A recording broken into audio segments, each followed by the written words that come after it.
the Los Angeles Lakers are officially in a race against time, following a dramatic roster shift that officially hand a keys of franchise to Luka Doncic.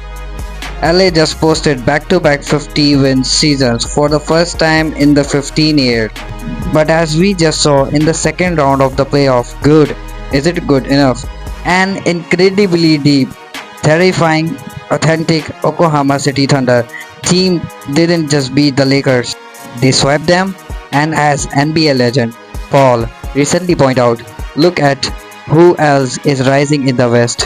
Victor Wembanyama and the San Antonio Spurs just became the second youngest team ever to make the finals NBA. The Wild West is getting younger, faster and more athletic. Meanwhile, the Lakers are trapped in a wired middle ground. DeAndre Ayton isn't quite clicking as the deal pick and role partner for Luka. Dalton Nick has struggled to stay on the floor, and with potential 9 free agents hitting the market in this summer, including massive question around LeBron James' next move, Rob Pelinka has exactly one tool to inject the cheap, high-impact talent into the roster before free agency opens. The 25th overall pick in the first round. So what do the Lakers do? Do they draft for immediate help, take a massive medal gamble on a future star, or trade the pick entirely? Let's break down the Lakers 2026 draft blueprint. LA finished the year ranked 14 in the 3 points percentage. Even worse, they wrapped up with a defensive rating of 115.5, placing them in the 20th in the NBA. You are not winning a championship in today's NBA with a bottom tier defense, especially when your offensive engine is Luka Doncic, who, let's be honest, needs defensive insulation to mask his lapses on the end.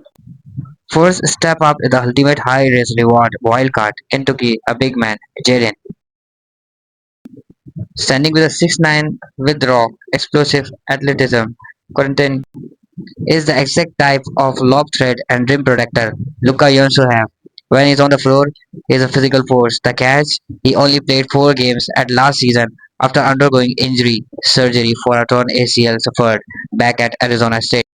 The Lakers decide a medical red flag is too risky to win now window. They will almost certainly look at the wing position in the Texas forward, Dylan Swan, and the Duke wing, Slavin.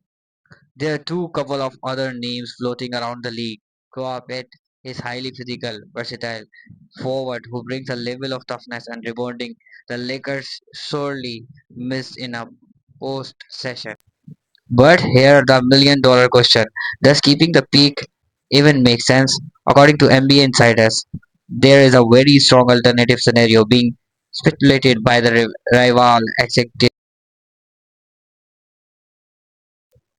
2026 NBA draft is massive fork in the road of Los Angeles Lakers. If they stay at 25, taking a gamble on Jaden contents, give them the higher say. The Lakers trade out of the first round of eternity, a true partner for Luka for the next decade. If they want safety and depth and wing, like the perimeter defense they desperately need to. What do you think the Lakers should do? Should they take the medical risk on contents, draft ready to contribute wing, or trade the pick for a veteran? Let me know your thoughts in the comment below. Don't forget to hit the like button, subscribe for more deep dive NBA analysis, and we see you in the next one.